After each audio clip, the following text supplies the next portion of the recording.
Good evening. Welcome back to Haunting the Fireside, a series about the paranormal and other mysterious things. Strange sounds, disembodied voices, weird blue lights, headless ghosts. In tonight's episode, we're going to explore the history and hauntings of the Hoosac Tunnel.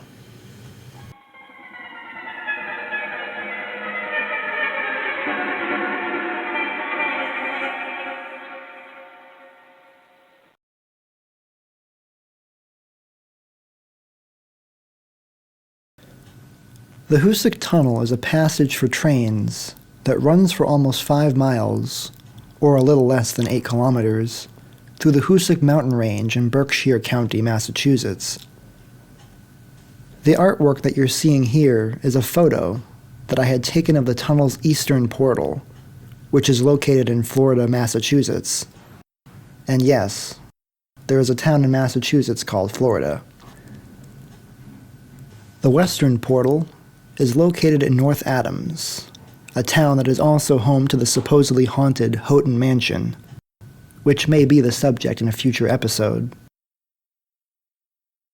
As for the name, some of the more sensationalistic sources tell us that Hoosac is a Native American word that means forbidden, while the more factual and historically oriented ones say that Hoosac means something like place of stones.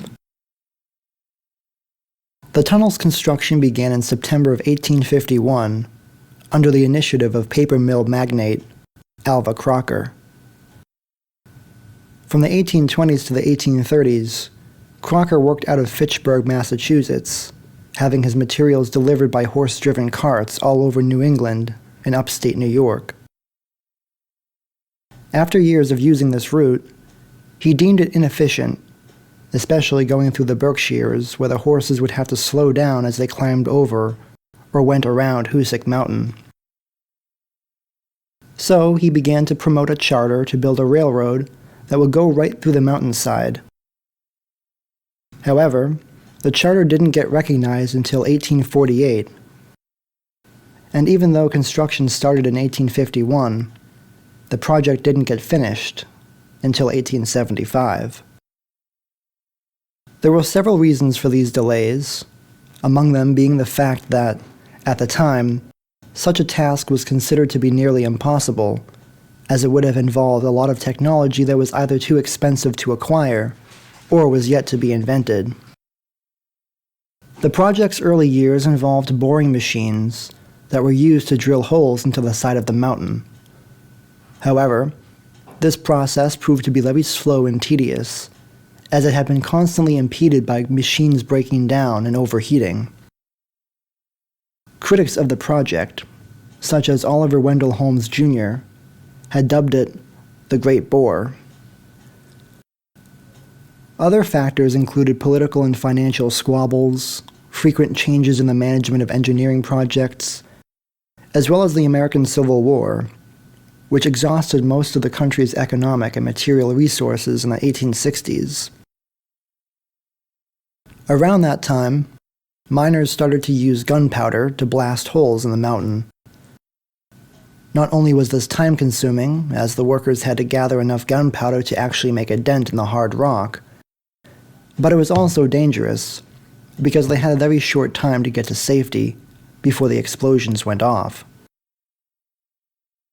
It wasn't until about 1865 when people in the construction and mining industries began using nitroglycerin to make bigger and better explosions, obviously for the sake of efficiency. As with the black powder method, nitroglycerin was dangerous in that if a miner was lighting charges in the tunnel but failed to get out in time, he would most likely be trapped in the tunnel from the imploded rock walls and would ultimately suffocate to death. Probably the biggest setback that delayed the tunnel's construction was the large number of accidents and deaths of personnel, which have been counted as being from anywhere between 100 to 300 casualties. It got so bad that, in the project's early years, workers went on strike and enacted other forms of protest like trying to burn the buildings and equipment used in the project. Despite these measures, the death toll continued to climb, which caused many workers to refer to the Hoosac Tunnel as the Bloody Pit. For these reasons, it had been, and still is, the source of many ghost stories, which we'll be exploring in this episode. The first of these stories takes place on the afternoon of March 20th, 1865. On that day, 3 men by the names of Ned Brinkman, Billy Nash, and Ringo Kelly were planting charges at different points within the tunnel. When the time came for the men to rush out of the tunnel before the explosives went off, Ringo Kelly apparently had caused the charges to detonate prematurely. Whereas Kelly had been able to exit the tunnel, Brinkman and Nash were not so lucky. They had been caved in due to the blast, but were still alive. A rescue team was sent into the tunnel, which was blocked by rubble that had to be shoveled away in order to reach Brinkman and Nash. But by the time the debris was removed, the 2 men had died from suffocation. Whether this was an accident or done on purpose is unclear. Michael Norman and Beth Scott, authors of Historic Haunted America, reported that investigators were unable to find any leads or suspects, so the case went cold. And then, Kelly disappeared. No one knew why he vanished, nor did anyone know of his whereabouts.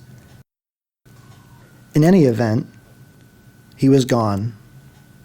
That is, until a year later.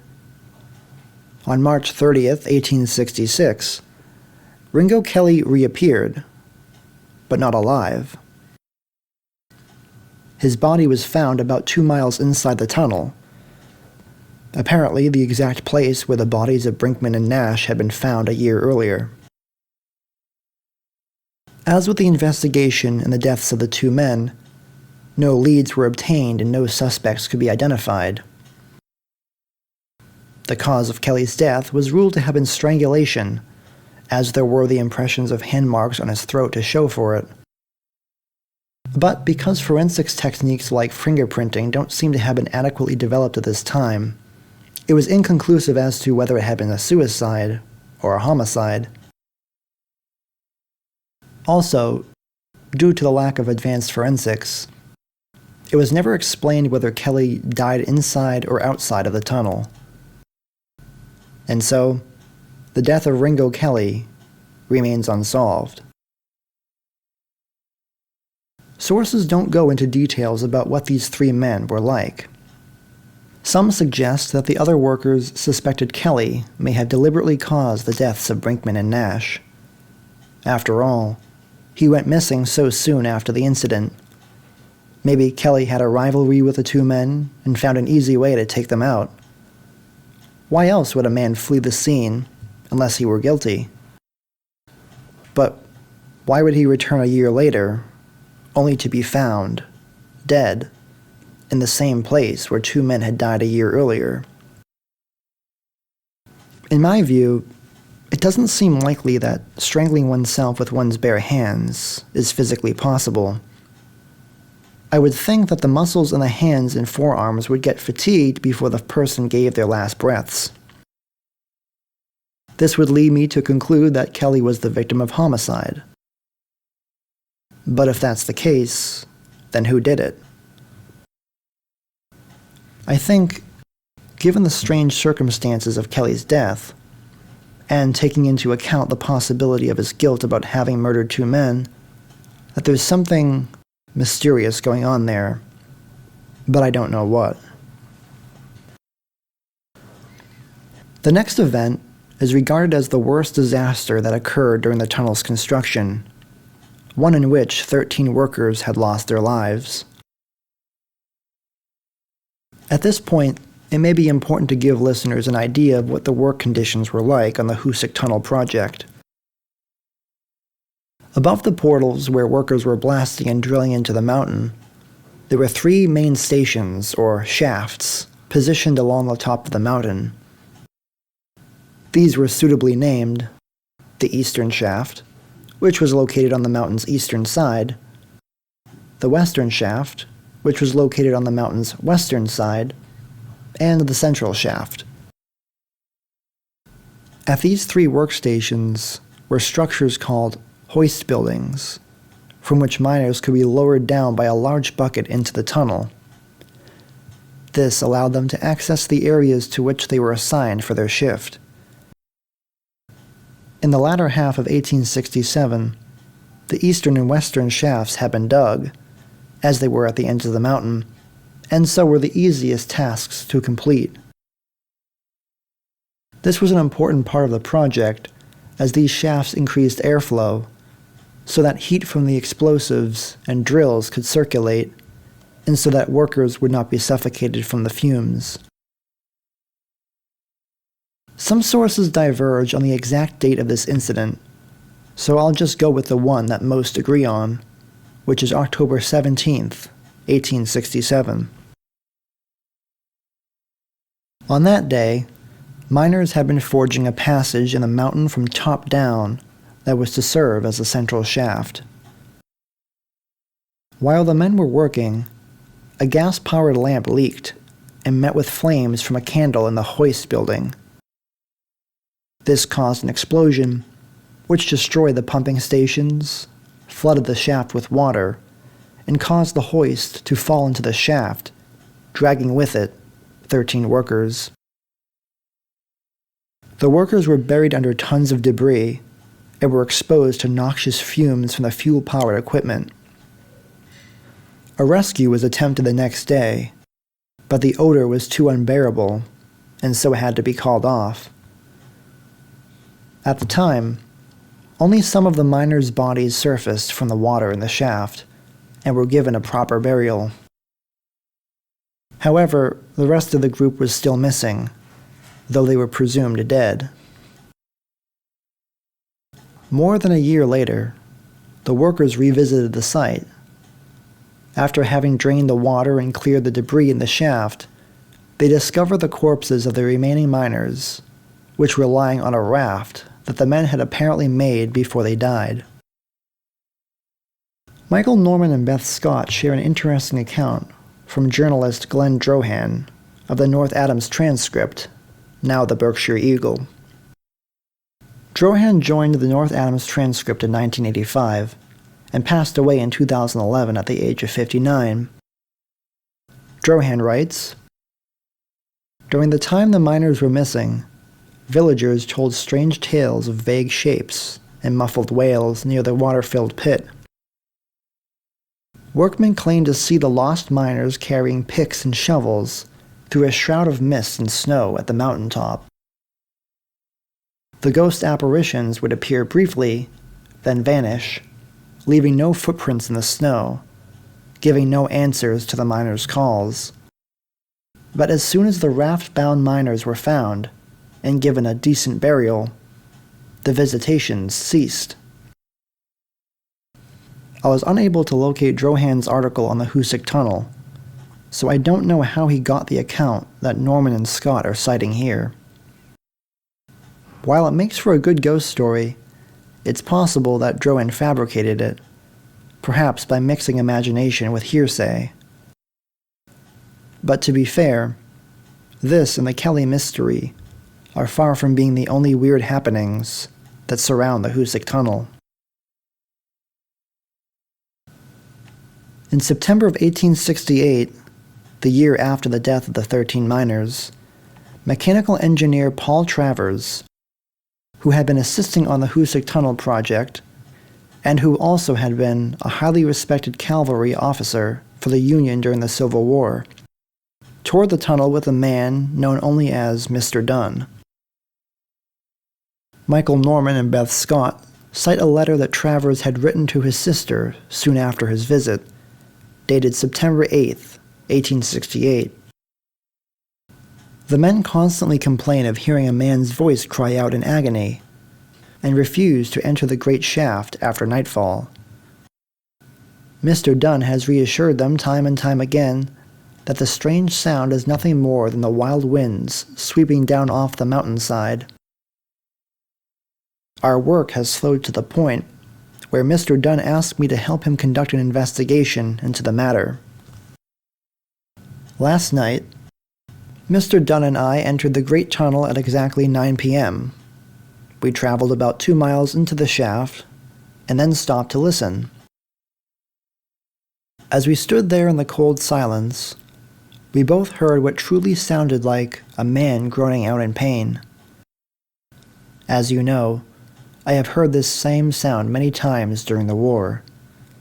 Yet, when we turned up the wicks on our lamps, there were no other human beings in the shaft, except Mr. Dunn and myself. I'll admit I haven't been this frightened since Shiloh. Mr. Dunn agreed that it wasn't the wind we heard. Perhaps Nash or Brinkman, I wonder? Travers' account involves a couple of interesting elements. One is that he mentions that he and Dunn had walked about 2 miles into the tunnel. You'll recall that the bodies of Brinkman and Nash had been found 2 miles into the tunnel after they had been trapped from the explosion that Kelly had set off.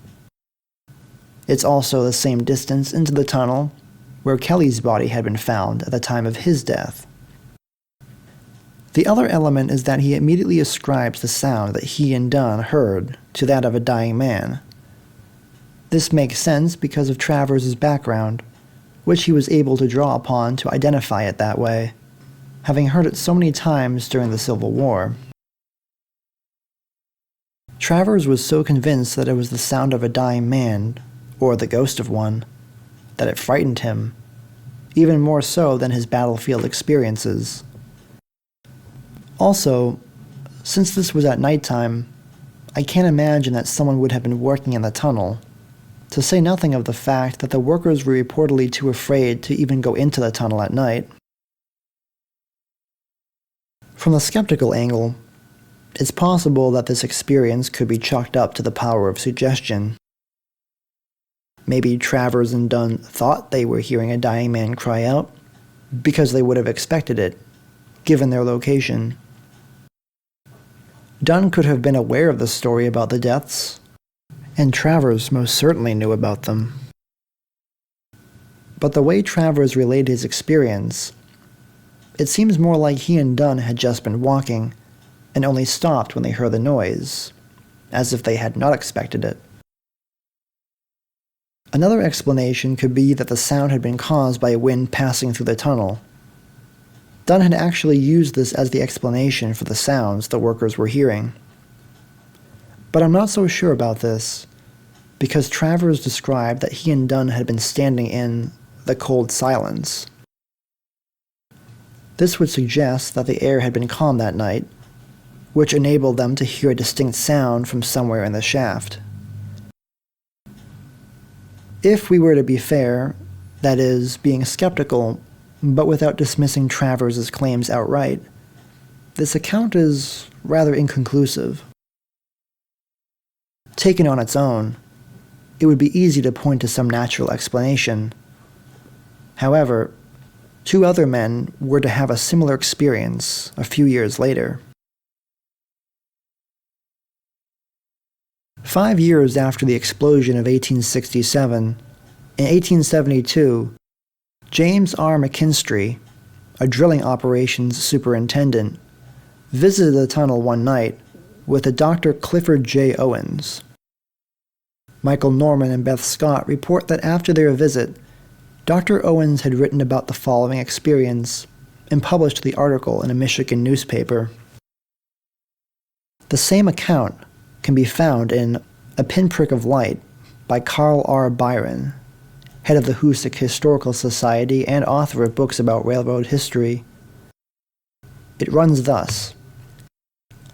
On the night of June 25th, 1872, James McKinstry and I entered the great excavation at precisely 11:30 p.m. We had traveled about 2 full miles into the shaft when we finally halted to rest. Except for the dim, smoky light cast by our lamps, the place was as cold and dark as a tomb. James and I stood there talking for a minute or two, and were just about to turn back, when suddenly I heard a strange, mournful sound.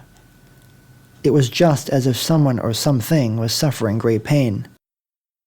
The next thing I saw was a dim light coming along the tunnel from a westerly direction. At first, I believed it was probably a workman with a lantern. Yet, as the light grew closer, it took on a strange blue color and appeared to change shape almost into the form of a human being, without a head. The light seemed to be floating along about a foot or two above the tunnel floor. In the next instant, it felt as if the temperature had suddenly dropped, and a cold, icy chill ran up and down my spine. The headless form came so close that I could have reached out and touched it, but I was too afraid to move. For what seemed like an eternity, McKinstry and I just stood there gaping at the headless thing, like 2 wooden Indians. The blue light remained motionless for a few seconds, as if it were actually looking us over, then floated off toward the east end of the shaft, and vanished into thin air. I am, above all, a realist, nor am I prone to repeating gossip and wild tales that defy a reasonable explanation. However, in all truth, I cannot deny what James McKinstry and I witnessed with our own eyes.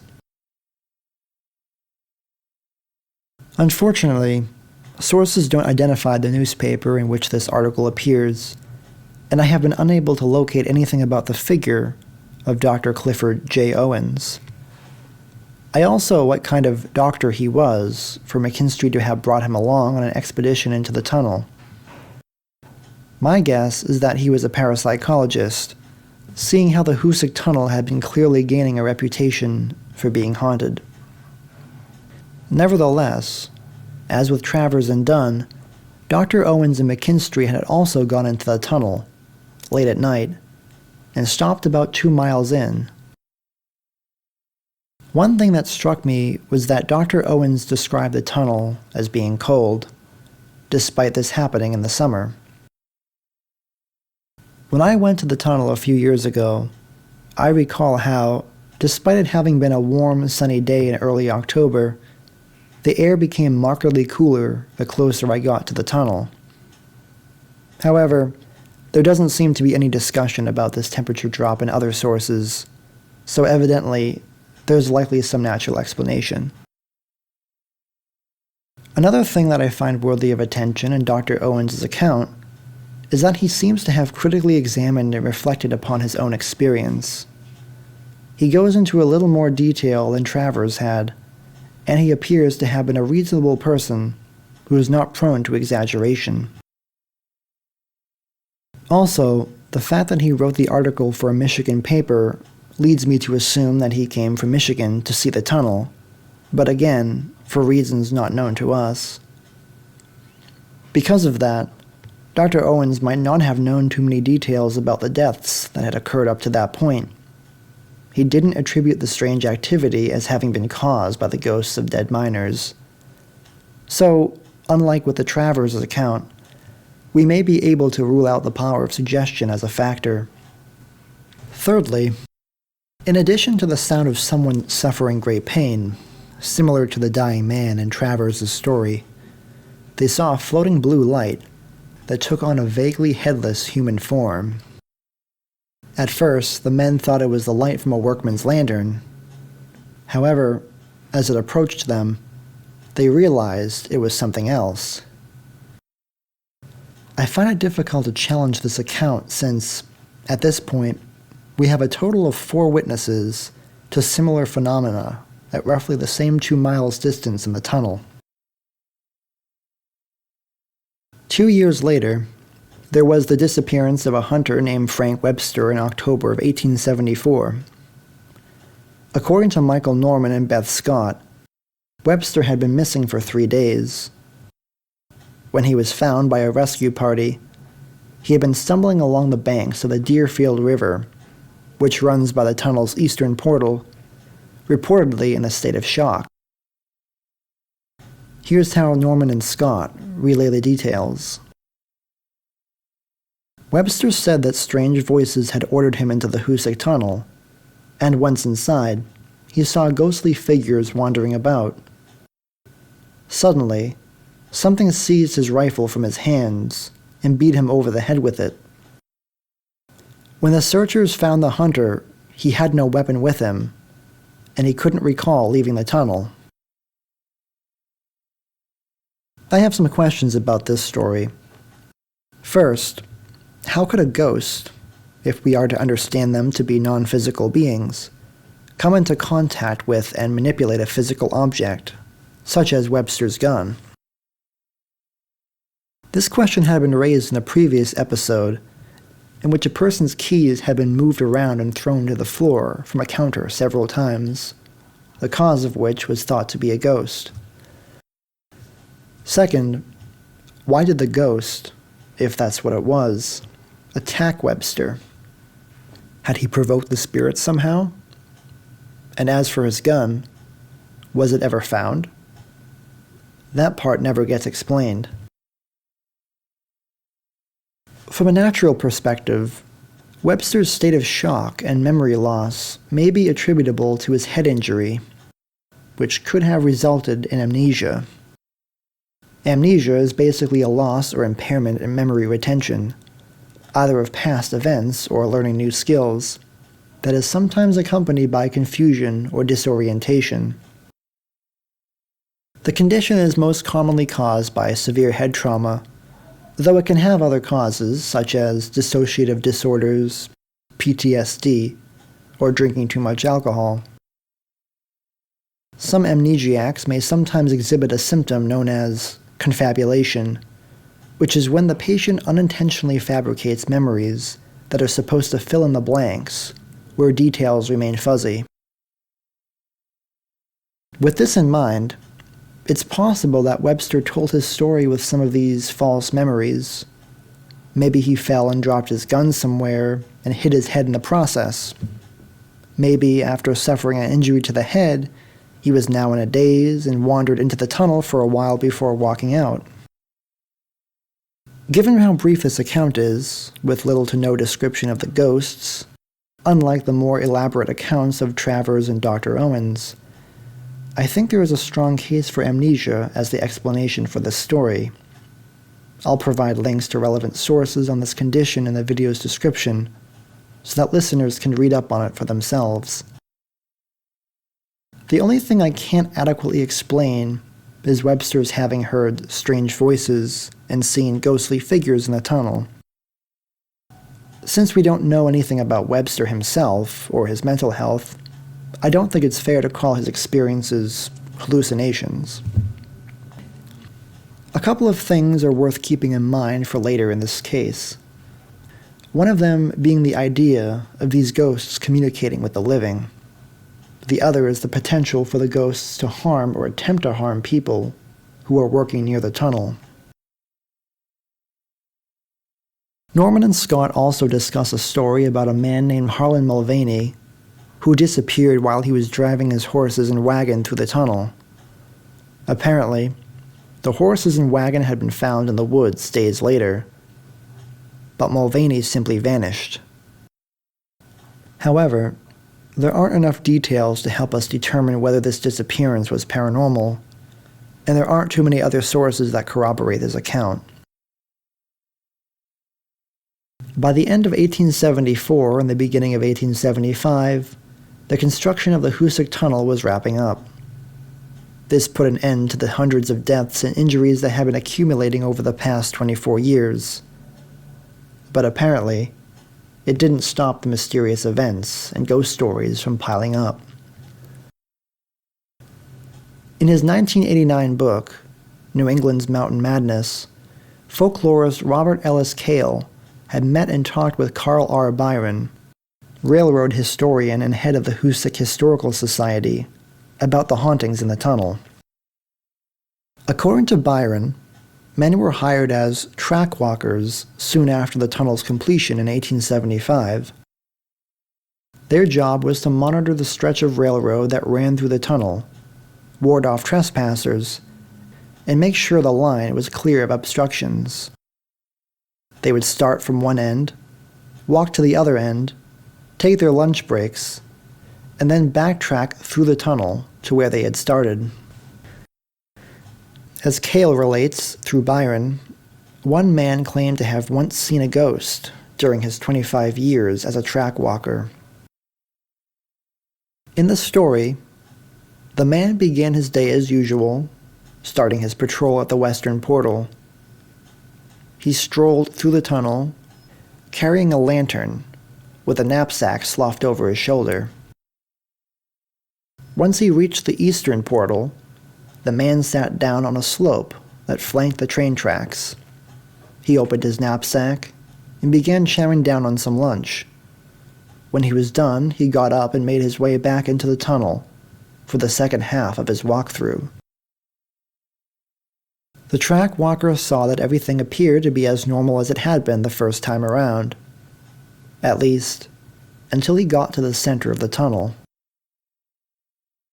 Coming towards him from the east was a man who was also carrying a lantern.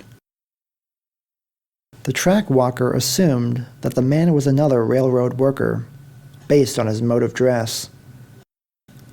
As they approached one another, the track walker greeted the man, but the man said nothing in return. He just kept trudging onwards to the western end of the tunnel. The track walker stopped and turned to watch the man pass by him. As he did so, the dim glow of his own lantern shone over the dusty surface of the tunnel floor. What he saw, or rather didn't see, startled him. There were no footprints in the dirt where the man had been walking. The track walker then stretched out his arm and raised the lantern to see the man more clearly. Even with the man's back turned, the track walker could just see, with the help of his lantern, that the man was walking away without a head.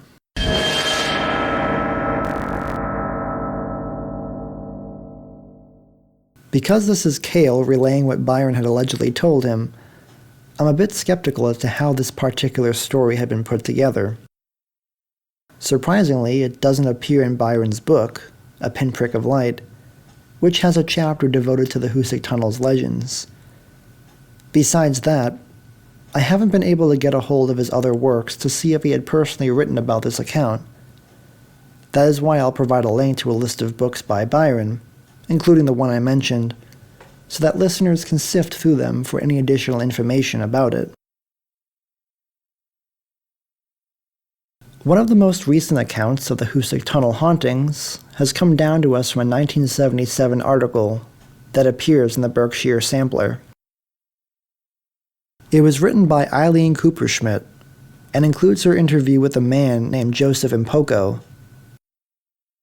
An interview with Impoko had previously appeared in the periodical called The Star, which Cooperschmidt noted its reputation for sensationalist journalism, citing a possibly fabricated account given by parapsychologist Dr. Bernice Mullendore.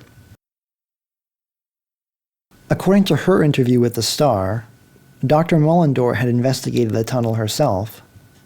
She claimed to have seen a bright light, similar to what Dr. Owens and McKinstry had seen a little over 100 years before. The light eventually took the shape of a man wearing old-fashioned clothes. Dr. Mullendore tried to speak to the man, but he just stared at her, then vanished into thin air. Cooperschmidt was unable to get a hold of Dr. Mullendore, as her phone number was unlisted, so instead, she sought out Impoko to confirm his stories. These accounts, by the way, are also discussed by Norman and Scott. so listeners may want to compare and contrast the details between both sources. In his interview with the Star, Mpoko claimed that he had twice escaped death in the Hoosac Tunnel, which he maintained in his interview with Cooperschmidt. The first time, he had been deep in the tunnel one day, when all of a sudden he heard a voice shout, "Run, Joe, run!" When he turned, he saw that a train was fast approaching him. After he jumped out of the way, he looked around for whoever it was that warned him about the oncoming train. However, no one was in the area. Mpoko added that, earlier in his shift, he had seen a man walk by and wave to him, but hadn't paid him much attention. In light of this experience, Mpoko considered that the voice had come from that man, who could have been the ghost of some miner from the past. 6 weeks later, Mpoko had been using an iron crowbar to chip ice away from some freight cars that were stuck on the icy tracks. During one of the attacks he made with the crowbar, it became lodged in some ice. While he struggled to pull the bar free, he heard someone call out, "Joe, Joe, drop it, Joe." He instinctively opened his hands and let the bar drop. Immediately, the bar flew against the tunnel wall, having been compelled by 11,000 volts of electricity from an overhead power line that had short-circuited. As with the first time, Mpoko inspected his surroundings to see who had warned him, but apparently saw no one. Then Mpoko started to have other mysterious experiences. In the Cooperschmidt interview, he recalled a time when he and his co-workers were clearing some trees from the tracks near the tunnel's mouth. At one point, his co-workers warned him of a large tree that had snapped from its roots and was falling in his direction. Mpoko describes the scene like this. "I turned around, and the tree was coming down. I ran so fast that I fell and the tree gave me quite a whack. The whole gang started laughing. And then there was this funny laugh with them that sounded like this. Ha, ha, ha, ha. It was a really strange laugh. You know the kind I mean. Ha, ha, ha, ha. The men all stopped laughing, but that other one kept right on. Ha, ha, ha, ha.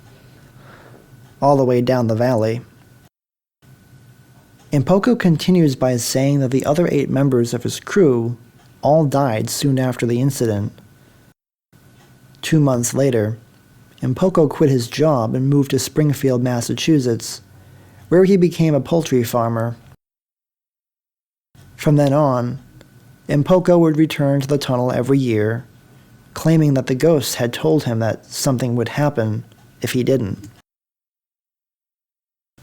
However, the year he gave this interview, he had stayed home to nurse his wife, who had been ill. According to Mpoko, she passed away 3 weeks before the interview. I will say that the disembodied voices warning Mpoko from his 2 brushes with death were interesting. The incident with the falling tree, followed by the unsettling laughter, makes me suspect that some ghost was trying to injure, or maybe even kill, Mpoko. This is reminiscent of Frank Webster's account, if that was true, in which a ghost had supposedly called him into the tunnel and hit him over the head with his own gun. Evidently, these restless spirits don't know their own strength. However, I'm not sure if I buy the bit about his wife's death as having been caused by his failure to revisit the tunnel. That could have been a coincidence. Although Mpoko didn't specify his wife's diagnosis, we can suppose that it had been cancer, which, no matter the form, in 1977, had a high likelihood of being fatal. The most recent story on record comes from an article in the Berkshire's Week issue of July 6, 1984. The author was Ali Almacher, a professor of philosophy at the former North Adams State College, now the Massachusetts College of Liberal Arts. Almacher was also a ghost hunter in his spare time, and he reported to have investigated the hauntings in the Hoosac Tunnel. While I was unable to locate the original article, Michael Norman and Beth Scott documented it in their book, Historic Haunted America. Almacher wrote that he had been in the tunnel only once, accompanied by a railroad official, and acknowledged that the place has an eerie atmosphere.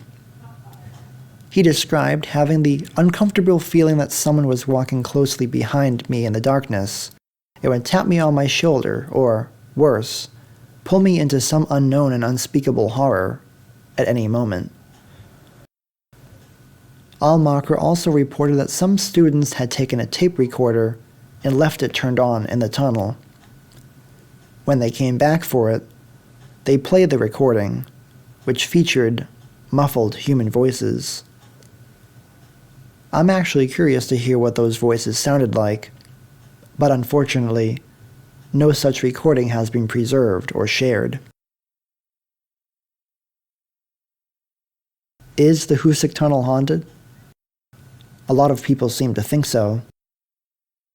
There have been many accounts given by people of different backgrounds, from railroad workers to paranormal investigators to ordinary citizens, spanning across an entire century.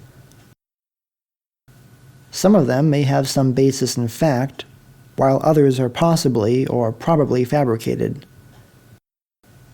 The books used for researching this topic will be cited, as well as links to relevant articles used in this episode will be provided in the description below. If you're looking to find out for yourself whether any spirits call the Bloody Pit their home, you'll want to take a drive out to the portals at Florida and North Adams. Lastly, use caution as you approach or enter the tunnel, as the railway is still active in the 21st century. We just don't want you to join the ghosts of the Hoosac Tunnel.